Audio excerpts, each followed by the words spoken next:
How a game I ran ended because one of my players had a paranoid breakdown. Myself and my group of players are pretty experienced when it comes to D&D, but this was my first time behind the DM screen, and I wanted to run something different.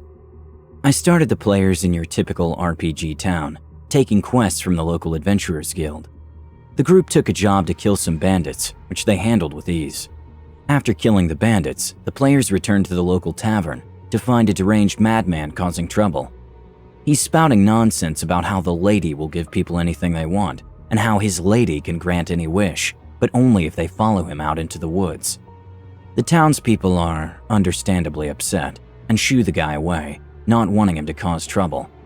But the party is split on what to do, with the ranger and cleric wanting to ignore him and the wizard wanting to follow him. Imagine my surprise when the party actually splits, with the wizard heading off to follow the guy into the forest at night, alone. Hours pass.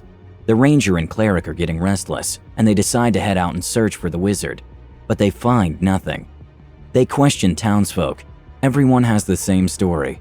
The madman is a local lunatic that used to live in the woods before going crazy. I end the session there.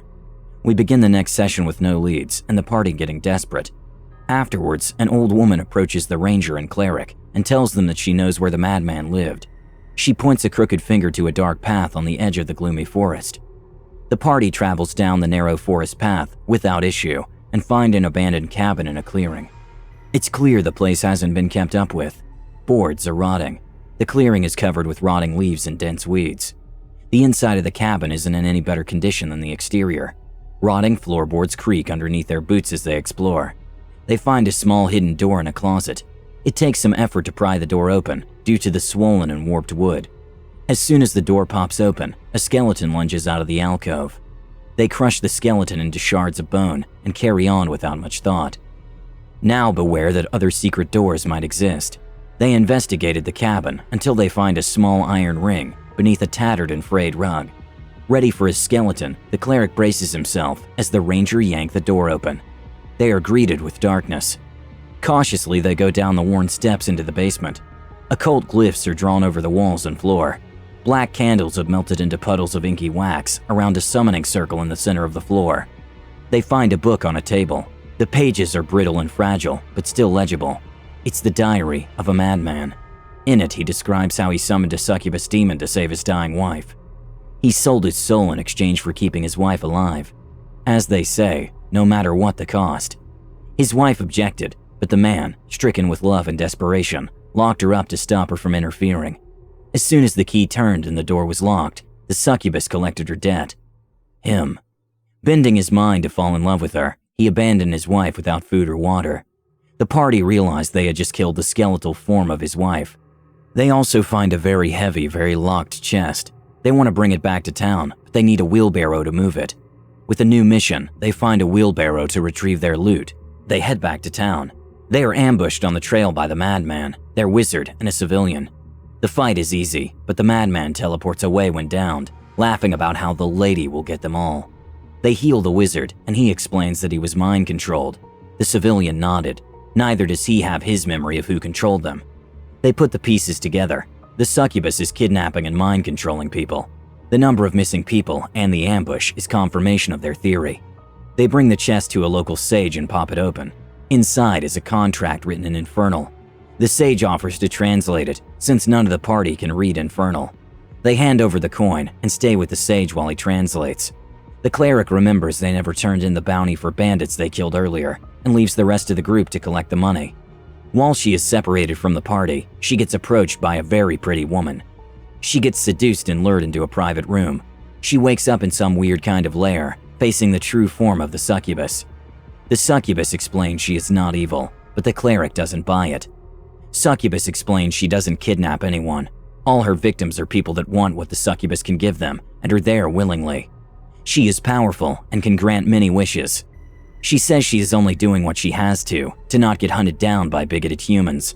Memory wiping anyone that leaves her assures that she cannot be tracked down. As the succubus continues to speak, the cleric begins to nod in agreement. Humans are pretty bigoted after all. The succubus explains that the contract is what keeps her in the material plane. If the contract is destroyed, she will die and be sent back to hell. She gives the cleric a fake translation of contract and asks for her help. Succubus only needs to stay around for 1 more week, then her preparations will be done and she will no longer be in any danger. Cut back to the sage. The cleric returns, acting strangely. Says she actually can understand Infernal and will translate contract. Everyone is surprised, but goes along with it. She tells everyone that translating will take time and to go do other stuff while they wait. She's left alone with the contract, plants fake translation of the contract, steals the real contract and disappears into the night. Morning comes. The party cannot find the cleric. Everyone starts panicking. The cleric is off in the forest and has given the real contract to the succubus, on the promise she will punish the madman for attacking the cleric's allies. Then she returns to the party. Everyone is immediately suspicious and casts every spell they know to check if she's being mind-controlled. To their surprise, the cleric is not being mind-controlled. Satisfied, they check the fake translation of the contract. It reads, if the succubus dies, all that are mind-controlled also die. Now they are faced with a moral dilemma. They have a sit down and think about how they're going to proceed. It's at this point that Cleric tells Ranger of her meeting with the succubus. The Ranger wants to tell everyone right away, but the Cleric convinces him to meet the succubus and talk to her privately to decide for himself. She leads the Ranger into the heart of the woods, where she gave the succubus the contract. The succubus appears and tells them she will only talk in her lair, and she will only bring them there if they are asleep. They agree. They wake up in the lair, with the succubus sitting in front of them. She pulls the same story again and explains how the wizard joined her willingly. Every one of her victims are perfectly willing and that she only needs 6 more days to prepare. Then all of this trouble will be dealt with. They buy it. Convinced, they return to the wizard. Rightfully, the wizard is very suspicious and uses all spells on them to figure out if they are mind-controlled. Again, there is no mind control afflicting either one. Downtime continues. The Ranger needs some air, and walking helps him think, so he wanders around town for a bit. He encounters some of the succubus's servants loading unmarked crates into a cellar. He keeps his distance and moves on. We start the next session, and the Ranger's player has a mental breakdown. They've been having nightmares, insomnia, and high anxiety because of the game. The Ranger has been constantly worried about betrayal from succubus or cleric, and worrying about whether or not he made the right choice.